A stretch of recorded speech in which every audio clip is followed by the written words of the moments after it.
Okay, so welcome everyone. If you don't know me, my name is Erik Hasstedt. I'm a community mobilizer with Safe Streets. And so if you don't know where you are, this is the 2020 Safe Streets Community Conference. This is our second workshop series event. And this session specifically is going to be on how we engage others. And before we do get started, I want to give a brief shout out to some of our different sponsors that made this event possible. Our sponsors currently include MC Delivery, Multicare, Molina Healthcare, and Tacoma Public Utilities, among others who may not have donated money, but donate time and passion towards Safe Streets and our events. And so the way that this session is going to work, when it comes down to it, whenever I talk with any community groups, any councils, any people that's involved in different projects, what invariably comes up as being one of the largest barriers to a successful effort is a lack of engagement, whether that's you lose people who are engaged with the project that you're working on, or you have a really hard time engaging new members, new people to become a part of whatever it is that you're working towards. And specifically during COVID, it's been a really large challenge as far as what can we do to try to get more people to the table. Obviously, this session is a pretty good example. We had about 45 people RSVP, and we currently have about 6 community members who were able to attend. So everyone is having a little bit of a challenge with this time and trying to foster engagement. And so we've had conversations at Safe Streets. We've done this session in the past. And what we realized and what we will own is that, we don't have all the answers either. For as much as we work with the community and for as important as it is to us in order to get that good engagement, we're no experts, and it wouldn't be productive or beneficial for us to just talk at community members to say what you should do to get engagement. So from that, we realized that the best way that we could have this conversation would be to have the conversation in a roundtable format with community members and other partners who are trying to do these exact efforts. And so from that, we sort of came up with this session. So to give you an idea of kind of how it's going to go on is that once we kind of get settled and go over the ground rules and everything, we're going to go ahead and break out into 2 separate breakout rooms. The first room I'm going to facilitate, and so I'll be walking all the participants through these questions. The second room is going to be facilitated by Roxanne Simon, one of my colleagues, who's also a community mobilizer out in the Key Peninsula and Pierce County. And so we're going to be supported by 2 of our Safe Street staff. So we're going to be supported by Alicia and Wanda, who are going to be taking some notes. They're going to be sharing their screens so that you can see what the questions are, and also so that you can kind of be reminded of what's been talked about. For the sake of time, we're only going to have about 15 minutes per question. So that's going to be 45 minutes total for the breakout room. And with there being probably 7 or 8 people, 6 to 8 people per group, that time really goes by quite quickly. And so in order to respect everyone's time and in order to try to make this as productive of a conversation as possible, the facilitators are going to try to keep time and move us between questions. And I also do ask that as a participant, you make sure to, kind of feel it out, not talk too much, make sure that there's space for other folks to be able to get their word in. And since we are going to be taking notes that everyone can pay attention to, as much as you can, try to keep repeating points that have already been brought up to a minimum, unless it just really resonates you and you feel like you wanna just kind of tap it again. And so once we get into our breakout rooms, this is a very involved workshop. And so I highly encourage and anticipate and hope for your participation. And so once we break out into our smaller groups, I'd really love it if everybody could take a second and just introduce yourself within that smaller group. I think with the smaller attendance that we have, there should be a little bit more time to be able to do that. And then once we break off into those groups, the 3 questions that you're going to be covering that you can see on your screen are: how are you currently engaging new and existing group members? What are the barriers to members staying engaged or joining? And then what can you do to improve engagement? And what these questions are really trying to get at is, in your personal experiences, in whatever projects, groups, councils, coalitions, whatever that you've been a part of, what has been effective in getting people to join and stay that effort? What has been the things that have made it more difficult, or what have been the barriers? And then, of course, what have you learned from talking with others, or what's an idea that you've had for something you'd like to try to implement?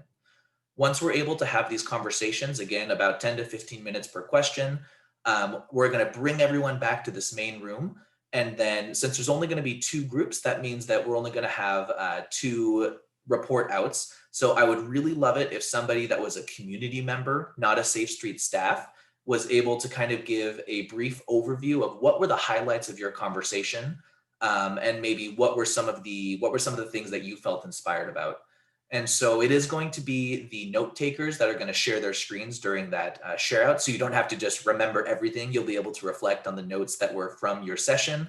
I just wanted to make sure that that was kind of given to you as a heads up, because no one likes to be surprised by being poked and prodded to speak. So before we do break out into the different rooms, does anyone have any questions, either Safe Street staff or community members, about what we're going to do?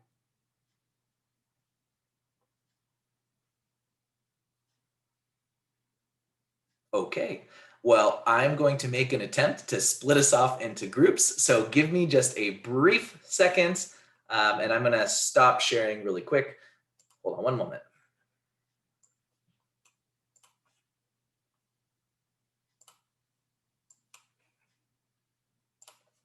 Breakout rounds.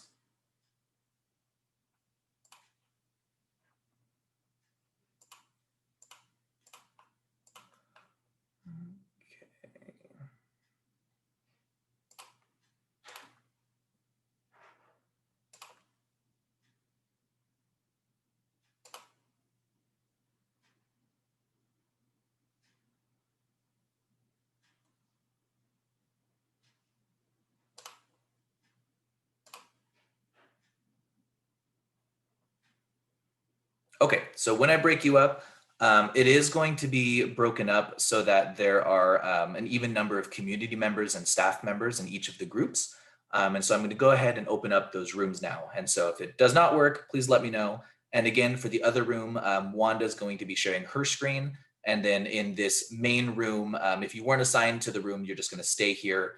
In the main room, it's going to be Alicia sharing her screen with the notes. So I'm going to do this, cross our fingers, hope it works, technology.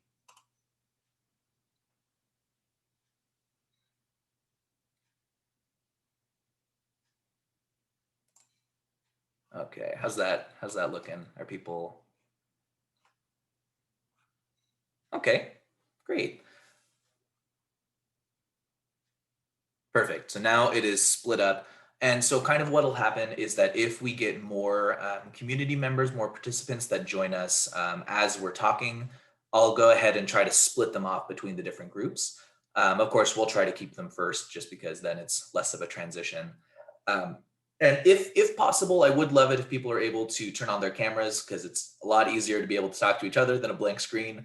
But it makes a lot of sense that since you're in your homes, you may not be in an environment that's conducive to having video on, which is absolutely fine.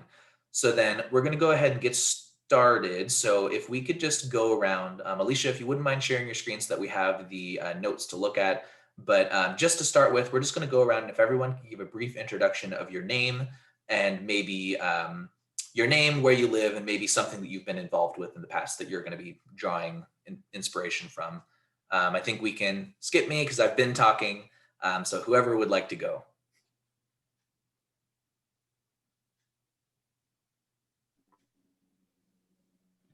Hi, my name's Roberta. Can you hear me?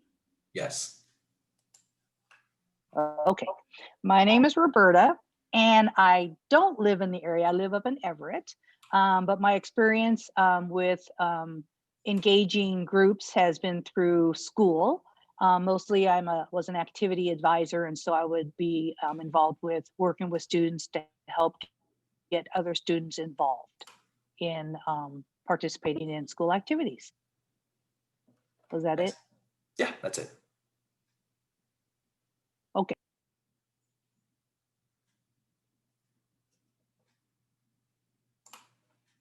For sake of keeping this going, let's just popcorn over to Alicia. All right, my name is Alicia. I am a staff member at Safe Streets. So that is really where my experience is helping out there. So Great. Let's go down to Michael. My name is I don't think we can't hear you right now, Michael. Can't hear me? I'm unmuted. Yeah, you're unmuted, but it sounds like your mic's just very low.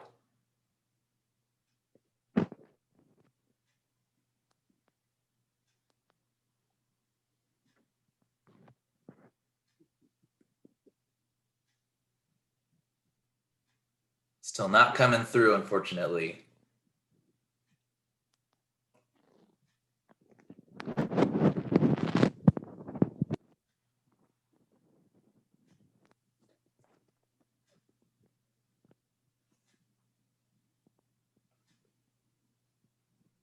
Okay, still not hearing anything. So let's go ahead and pop over to let's pop over to Duran to see if we can get anything back from Michael. Okay. Hello. My name is Duran. I am part of the YLC Youth Leading Change program at Safe Streets. I'm a Tacoma Youth Program Specialist. I mainly work with our high school age youth in the Tacoma High School and some of the middle schools.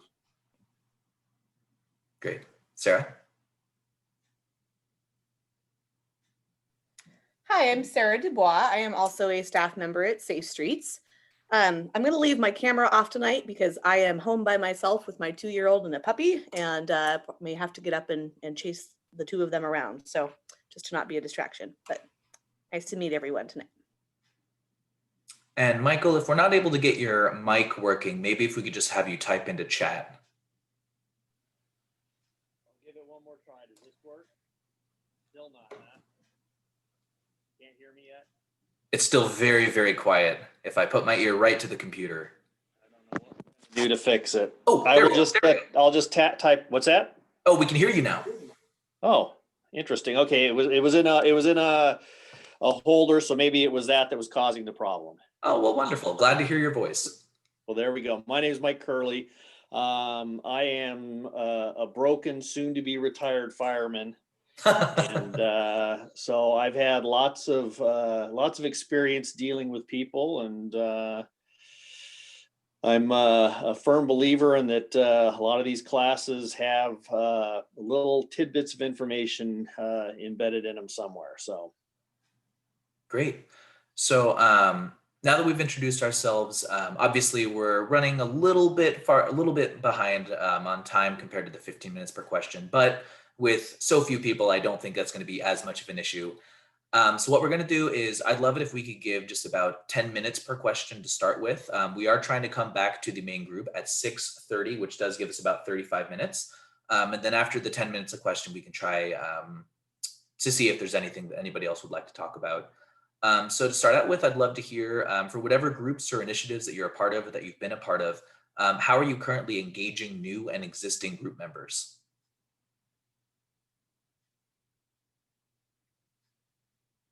So I'll kind of start it out. So one of the things that we do a lot in our different Safe Streets groups, and that we've also done for this event, is we try to make sure that there is a lot of different advertisement, including flyers and emails through Facebook and social media. So we try to keep in touch with our group members through social media, and email is a pretty strong method that we've been using during COVID.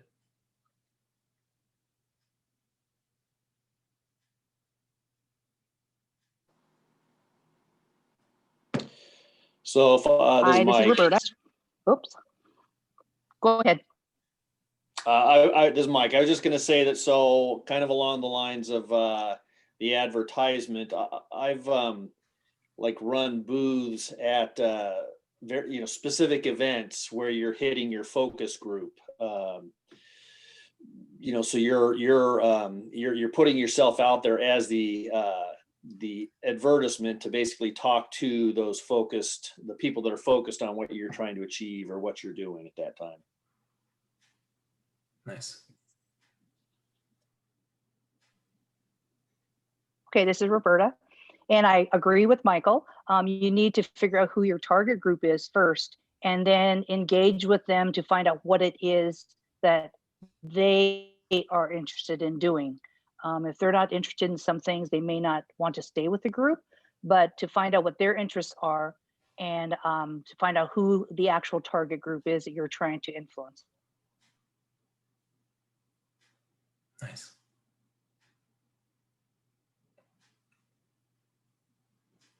Other voices that haven't spoken yet? I mean, it's drawn. In my experience with like trying to engage our kids, it's kind of been the same thing. Social media has been huge for us amongst the youth because they're pretty much constantly on cell phones. So it's a little bit easier to reach them through Instagram and Snapchat and Facebook, and not so much Facebook, more so kind of Instagram and Snapchat. It's been pretty easy to reach them that way. And yeah, and we use like the GroupMe app, the messaging app, so we can all have like group conversations and keep everyone together.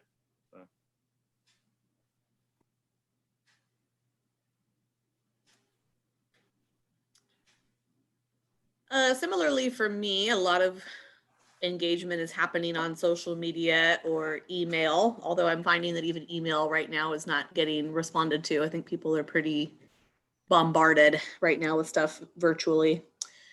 And then besides that, trying to make phone calls, just because that actually seems to be a more appreciated way at the moment that people are getting. I don't know. I think they feel like there's better contact with others when they get a phone call. So that has been more frequent for me over the last couple of months than probably before the pandemic. So I feel like, pre-COVID, back in normal times, whatever that means, when it comes to especially neighborhood groups, it tends to be that like physical reminders, physical engagements like sandwich boards, roundabouts, window signs have all been, pretty effective, at least at getting kind of the word out about whatever it is that you're a part of. Have people during COVID been utilizing any of that sort of medium? Has that been effective? Or have you seen any like other businesses or groups use this to an effective way?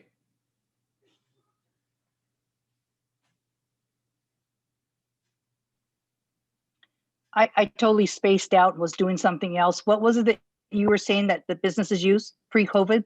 Yeah, well, during COVID, have you been able to see any businesses or groups or whatever utilizing physical advertisements like sandwich boards or window signs or roundabouts to attract new people? And has that been effective for anyone that you've seen?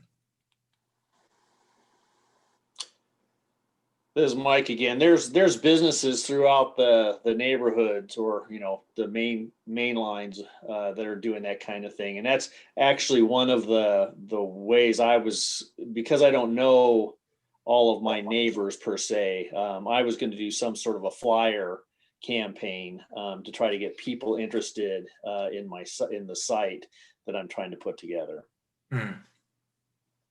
Outside of advertising, so outside of the medium of advertising, what have you been trying to put on in order to, or what have you been thinking about putting on in order to attract more engagement for neighbors? So like what kind of events or whatever do you try to plan? Are you asking me? You or whoever, you just because you spoke most recently, but anyone. I got to tell you right now, I mean, the flyer is my only plan at this point in time. Mm-hmm. There's not much more that I could think of doing. I could put banners on the side of my car and drive up and down the road like I'm running for a political position or something, I suppose. But I think I'd rather take out a staple gun and some waterproof flyers and put them on the telephone poles and see what happens. Yeah.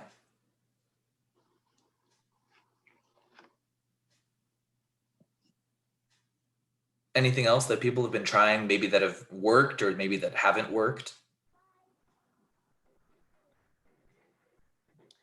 I think pre-COVID flyers for a lot of groups have definitely been helpful. I think there's been a couple of groups that I've had that have had meetings recently where they might hand out a few flyers to neighbors that they haven't met yet, that don't know.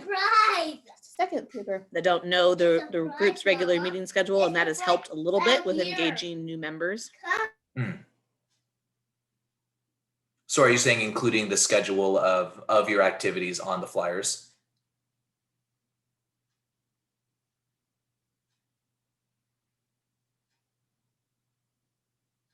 I'm sure her attention is split between us and Teddy.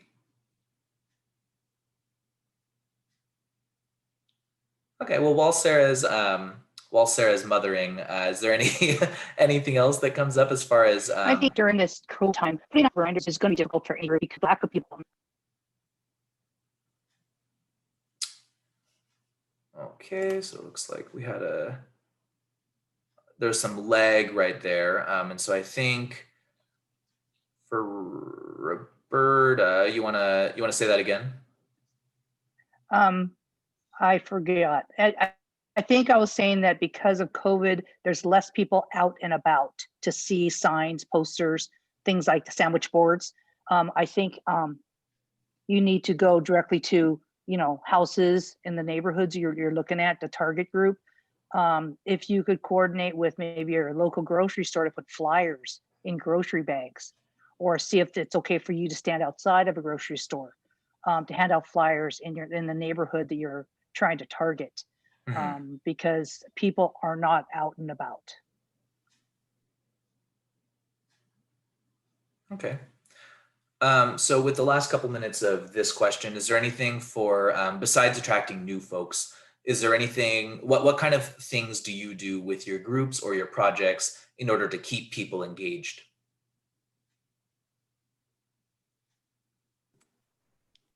Eric, would you repeat that? Yeah, so outside of attracting new group members, what are you doing with your groups to keep people keep engaged? Oh my gosh, keep existing group members engaged?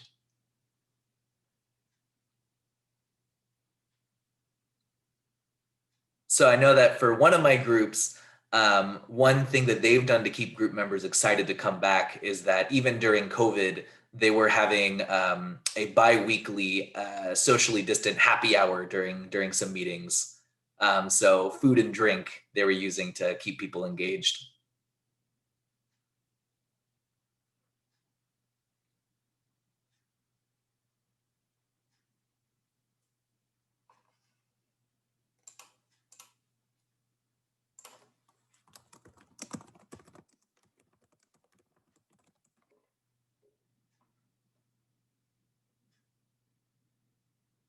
Okay, well, we can transition into the second question then. So the second question is, so we've talked a little bit about what we've tried to do, but what are the barriers to members staying engaged with your group or joining in the first place? And I think during COVID, it's probably going to be pretty easy to think of some barriers.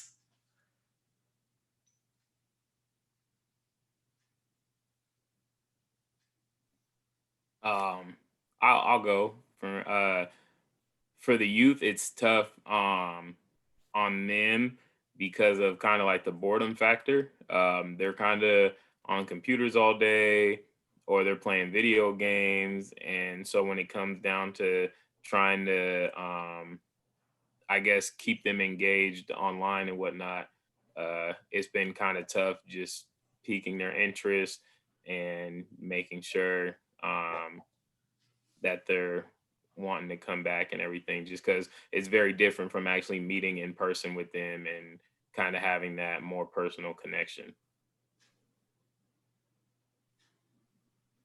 Nice. What else?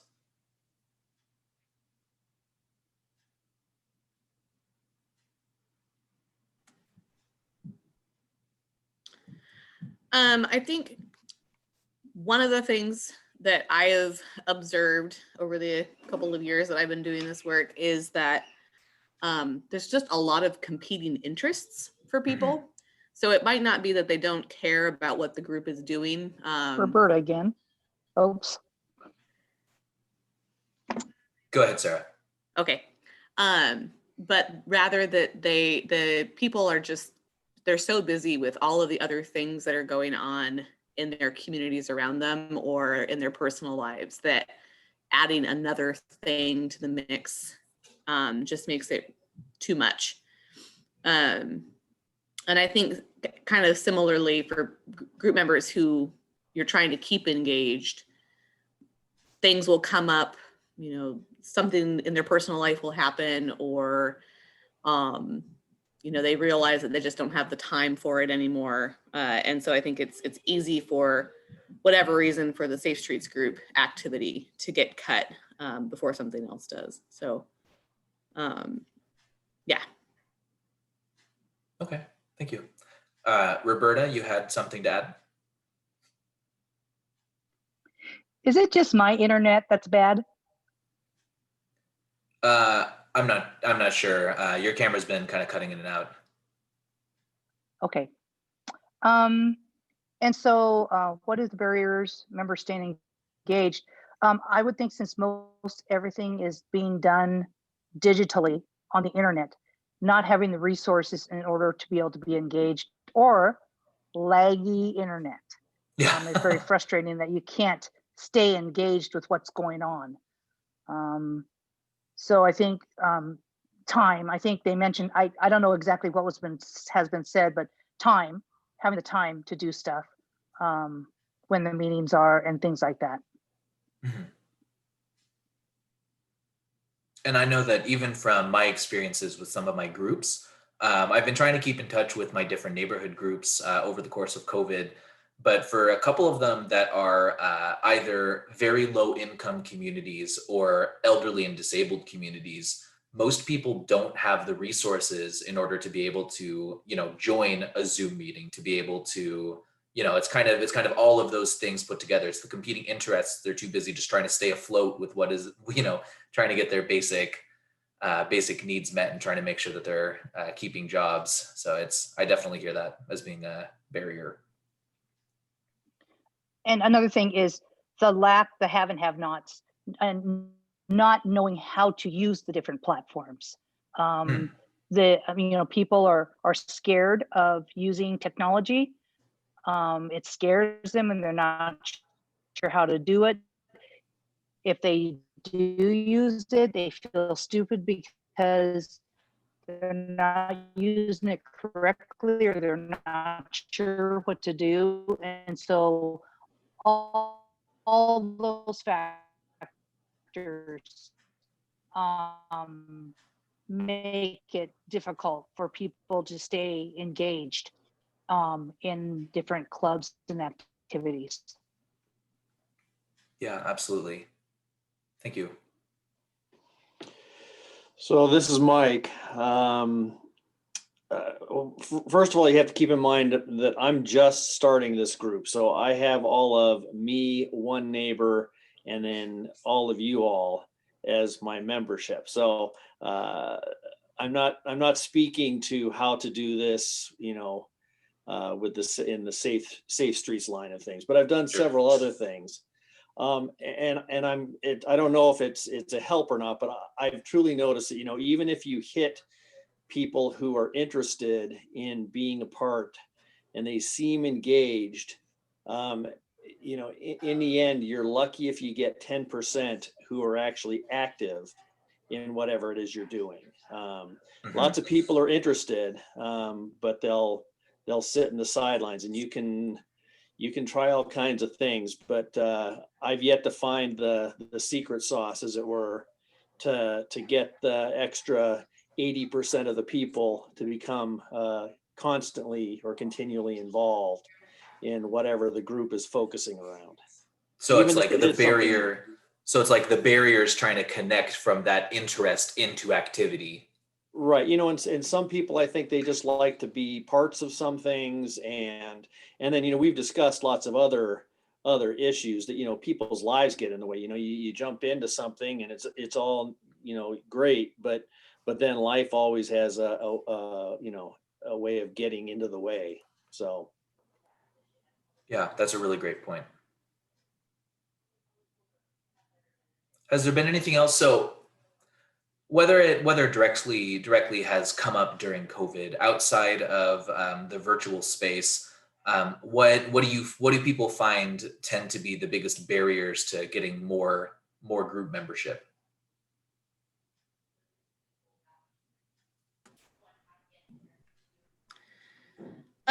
One of the things that I think has been a struggle for some of the groups that I work with, and it's the same right now too, is often a language barrier for people who might actually be in their community and a part of the neighborhood or the apartments that they're living in. And just a second.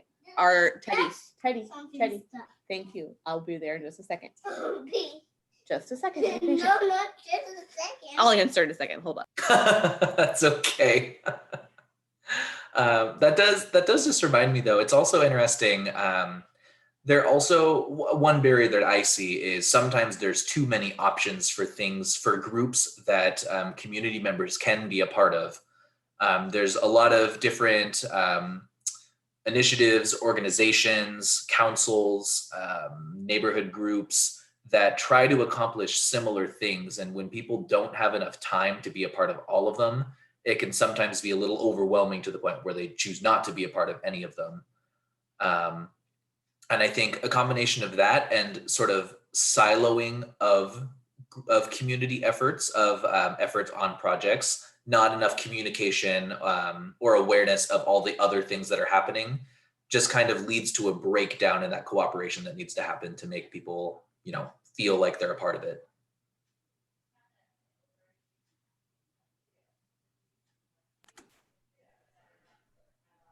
This is Roberta. I think also getting information in a timely manner is difficult when you're not notified with enough time in order to put it on your calendar. Most people with families or with kids, and they're teaching them, and they're busy, they're making dinner, they're off, so knowing ahead of time how much time to set aside, but knowing that they can participate, but still step away if they need to take care of their dog or whatever. But letting them know that they have that freedom to do that, and that it's a safe place to be able to do that.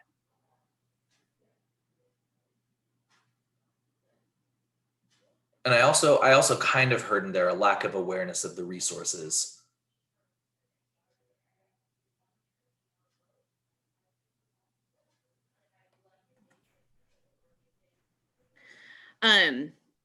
Similarly to the lack of awareness of resources, I think sometimes people have been dealing with issues, or similar issues for so long, and they've tried the solutions that are supposed to work in the past and didn't have much success. And so they are frustrated that, it didn't work before, and have very little confidence that it will work if they try again. I think I've heard that a lot of times. And usually it's good because people will be in the room, but if they don't see something happen quickly as far as a positive result, then it's really, really difficult for them to feel like it's worthwhile to keep coming back. So I know one of the things that I try to do with, with that is help groups think of like, what are easier projects that you can tackle with the ones that are really difficult, so that people feel like they're having some success that they can celebrate and focus on, while they're also dealing with the stuff that might take more time and be more difficult to address. And so I also heard in there an answer to question 1, which is a way to maintain engagement is to celebrate successes and create accomplishable, reachable goals. Yeah, totally. There's a better word than attainable. It's like, like sequential, whatever. I don't know what the word is, but yeah, that's great. So kind of keeping in mind these things that we've talked about so far as what are the efforts that you've made to try to engage existing group members and to try to attract new group members, and then a little bit of this conversation of like, well, what are the barriers to those things being successful? Moving on to question 3, what do you think you can do, or that you have, that you've dreamed of doing to improve engagement?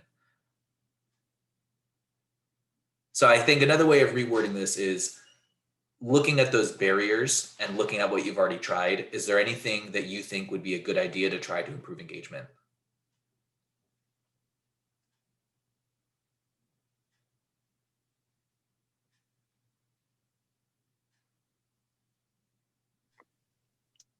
Roberta again.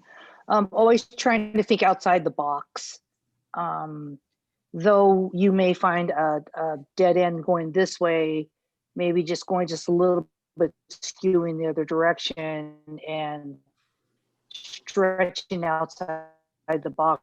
I know it's difficult, but trying to find other ways to engage people. If it doesn't work well to put up flyers, then maybe we need to go a different direction. But the people are out there and they can be reached. You just need. So we missed just the very end of that. So you said they're out there. We just need to. It's very close. It just cut off at the very end. Absolutely. The people. Oh, the people are out there who want to be engaged, but it's finding those people and keep throwing out that net to get them in different directions. You might not get them doing that. Maybe going to churches, engaging people there, and then their group of people go out and get more people to be able, hey, did you hear about this? And get more people involved by having them invite people. Thank you.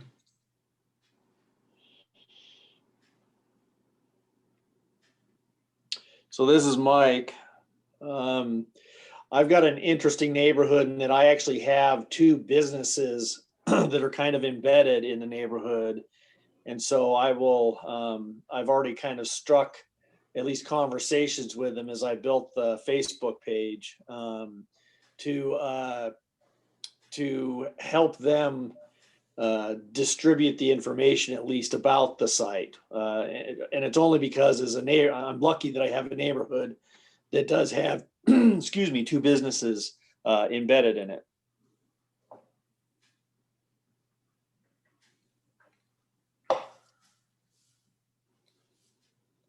And something that I forgot to mention is that during this time, if you have any questions for other folks about what can I do or what can I do around this issue, or what do you all think about this idea, this is a good time to be asking those questions as well, because it's all around what can we do to improve engagement. I think in response to what Mike said, people support that in which they help to create. And so by involving the businesses, it becomes a community. If people are engaged in supporting their community, they're going to be more engaged in supporting other aspects of what needs to be done or what could be done, and maybe getting their neighbors involved. So I think, Mike, that's a great idea to engage those businesses in your community, because that could be like a focal point for your neighbor.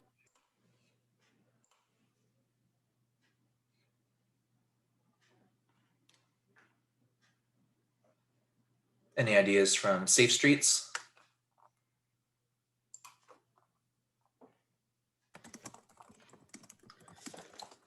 Something that I think is important and helpful is taking the time to recognize the work that individual people are doing. So making sure that they feel like their effort is appreciated and noticed and acknowledged.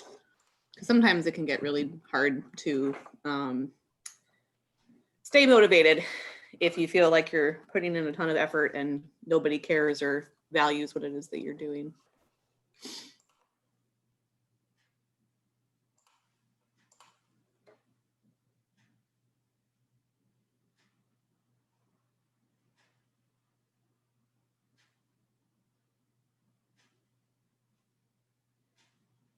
Any other ideas or questions, or do you mind, Alicia, scrolling up a little bit so we can see some of the barriers again?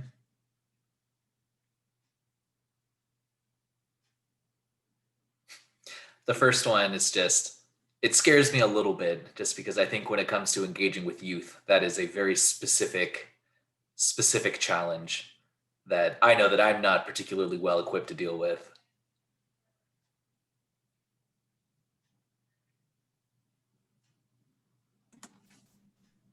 Eric, I think that one applies to adults as well. Maybe not so much the boredom. So as it is the, we're doing work online all day and there's all of these extra learning opportunities that are being done online, or our, personal connections with other people are online. Having one more thing to do in front of a screen is really frustrating. I know that like if I'm not working, the chances that I'm going to hop online for something extra is pretty small. Yeah. And not because I don't care, but I'm tired of staring at a computer screen. And so I think that one of the things that's probably helpful is to really make sure that when we plan something that's right now has to be online, making sure that there's truly value added to the people that we're inviting to that meeting. So like they really making sure that they feel like they're getting something out of it.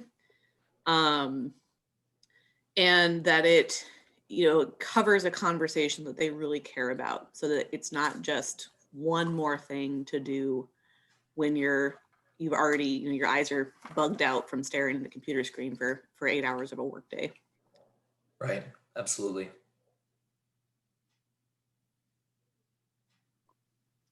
People also need to see from meeting to meeting that progress is being made.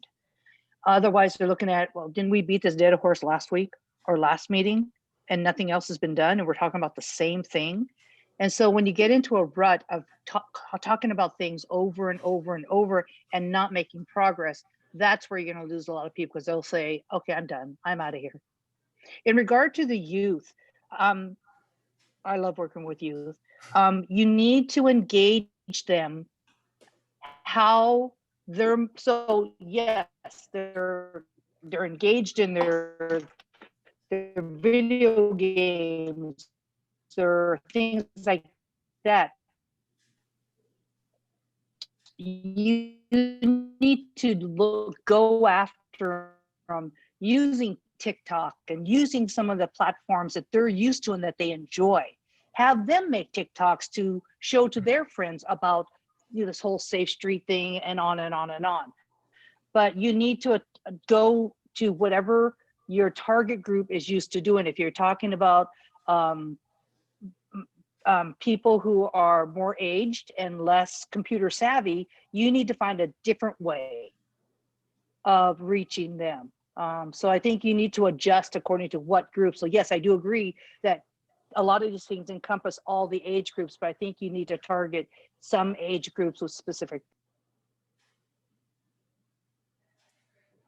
Yeah, thank you. I think that's great. And I think the nugget that you said that really stuck with me is just the fact that we need to be utilizing peer-to-peer engagement strategies rather than trying to speak into maybe a group that we personally don't identify with. And I think that absolutely applies to community, adult communities as well, not just the youth.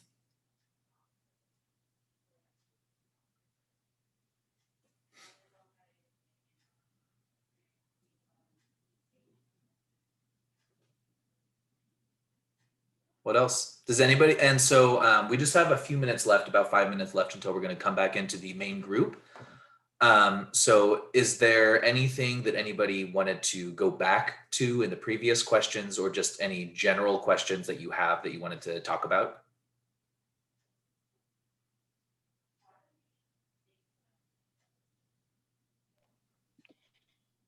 Roberta again. I think when you're looking at try to engage people, you need to find something that they're interested in, and it's been said many times throughout this time. You need to find something they're interested in order for them to be engaged in it. If they're not interested in it, they're not going to be engaged and part of it. So finding, getting, and it could change from project to project, but you need to let them know that, find out what it is they're.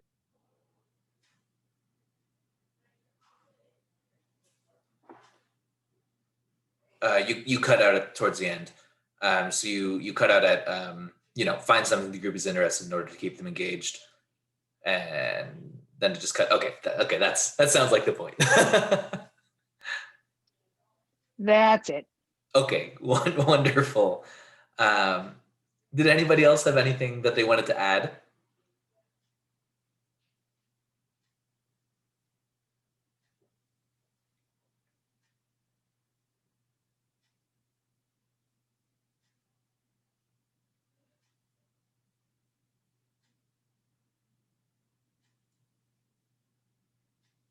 Okay.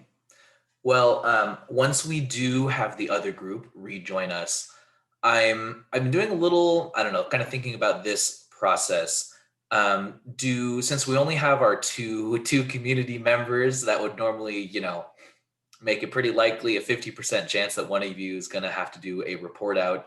Is that something that you're interested in? Or since there's only two in the other group as well, we could just bring it back and have everyone just kind of have an open conversation about what struck them rather than a report out from both groups. What do folks think about that? My vote's for open conversation. Okay. Okay. I think that sounds like I concur because I was going to vote for Michael. Okay. That sounds good. Yeah, we definitely don't want to be propping people up and making them do things that they're not comfortable with. So I'm just going to go ahead and message the other room.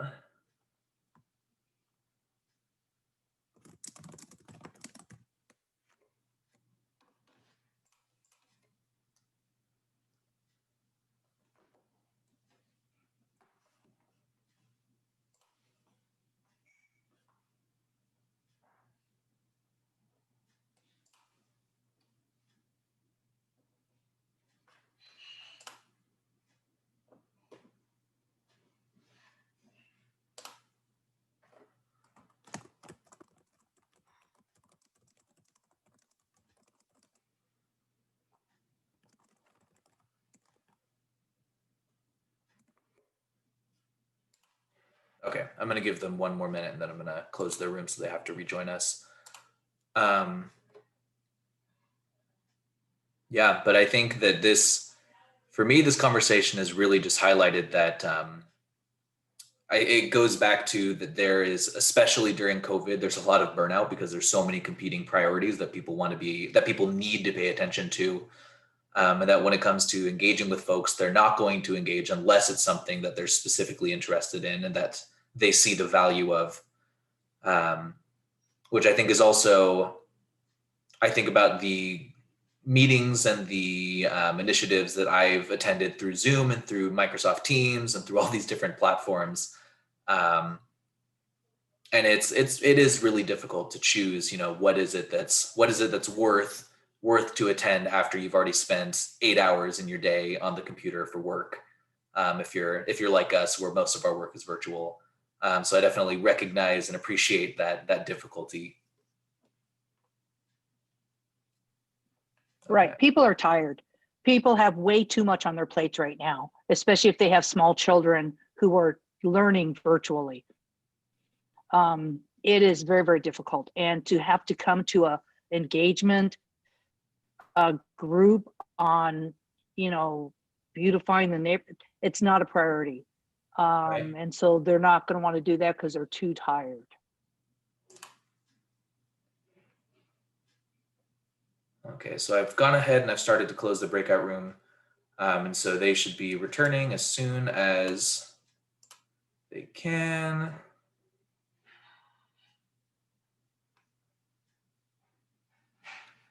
Welcome back, everyone.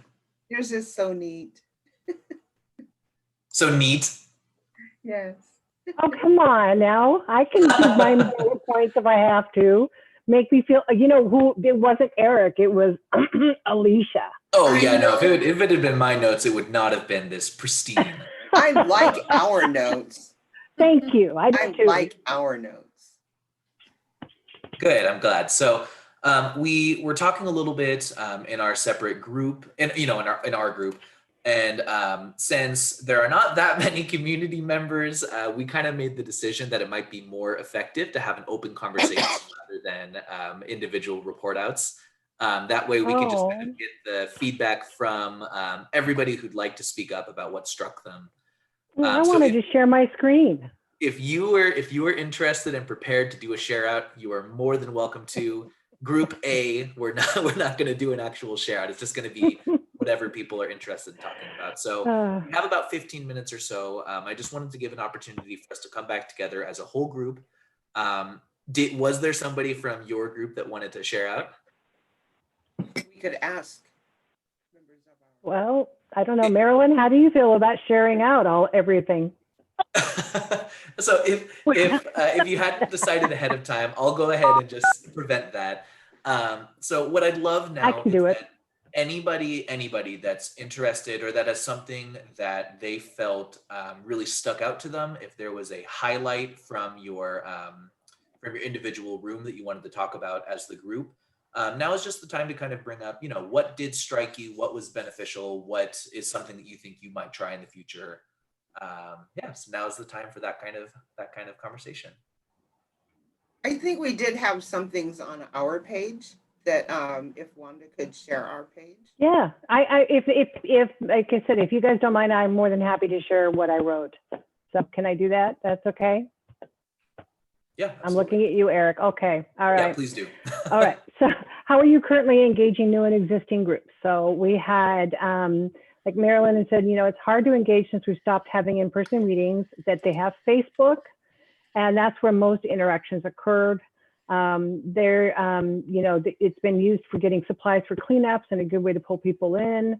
They've had a way for people to participate in activities, even though they're not specific group level activities.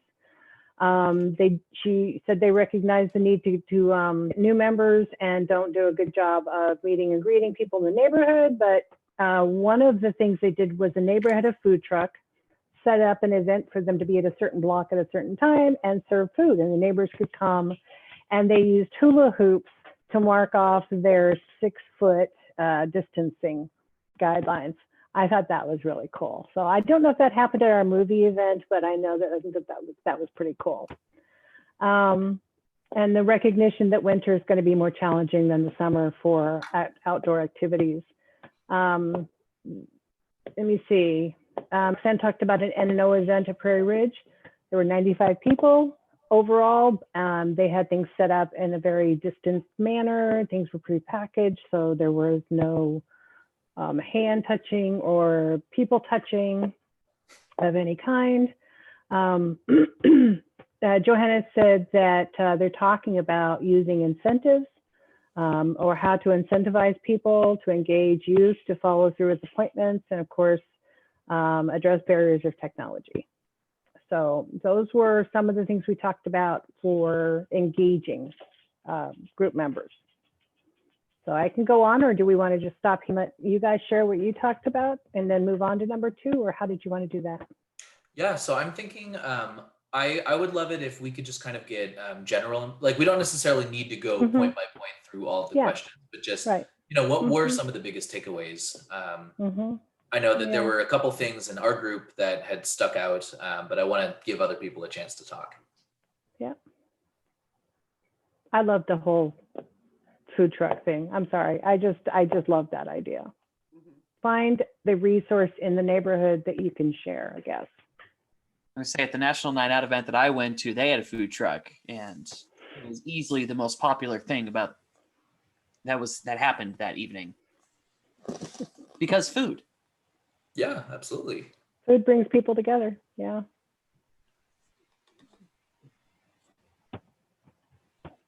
From my group, anyone want to talk about anything that stuck out to them or that you thought was particularly interesting or valuable?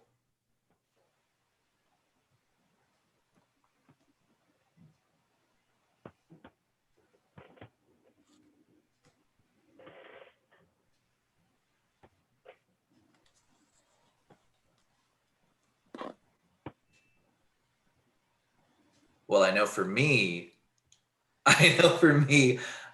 one of the things that was brought up is just the fact that, and I feel like I'm just repeating myself because we had just talked about this before we came out of our other group, but especially during COVID, when there's so many competing priorities and so many different interests and needs that everyone is trying to be able to satisfy, on top of so many virtual meetings already, it just is so hard for folks to justify attending another meeting unless it's really targeted, unless it's something that represents, an activity or an initiative or a project that is really interesting and important to the person.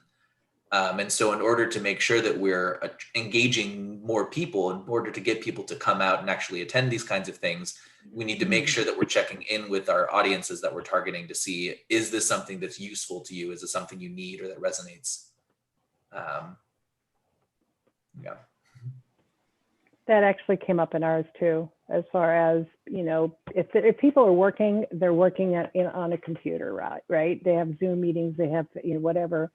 So having another computer meeting in the evening is draining. I mean, it's really challenging, right? Yeah. I mean, Sarah in our group, I'm speaking for her because she's busy. But Sarah in our group was saying, you know, she works for 8 hours a day, and then she has a puppy and a baby and a family. And it's just so hard if she's not working to, you know, get the motivation and the time and justify to be able to come into these types of meetings. So I think a lot of us are feeling quite a bit of burnout just from that.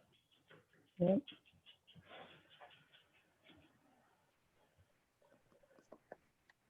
Any other big takeaways?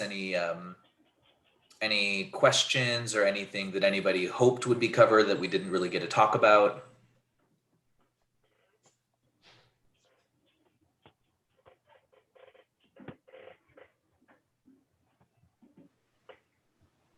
Okay, well, I don't want to drag it out longer than it needs to.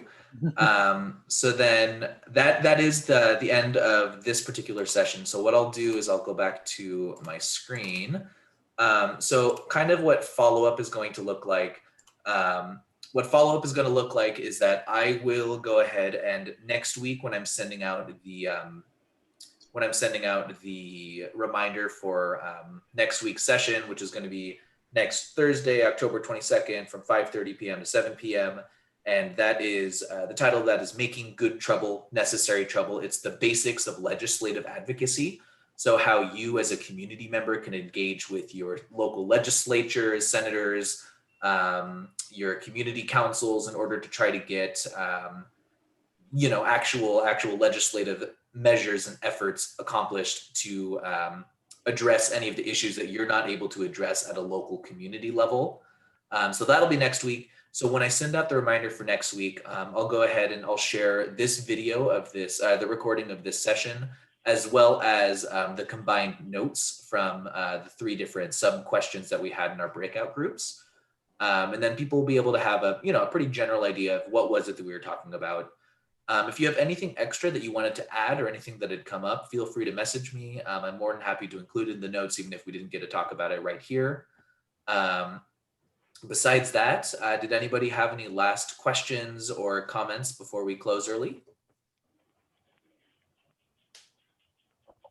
I'm going to go ahead and forward this on to who? Alicia, or you, or how do you want Yeah, me you to can send handle it. this? You can send it to To me. you? So, okay. Okay. Well, thank you everybody for taking time out of your busy schedules to attend. I know that it wasn't quite as full of a meeting as we hoped, but I still thought that it was a pretty valuable conversation. So I really appreciate you all coming out, and I really hope that I see you next week. Okay. Have a great evening, everyone. Thank you. Bye-bye. Thanks. Bye. Bye. Thank you. Bye.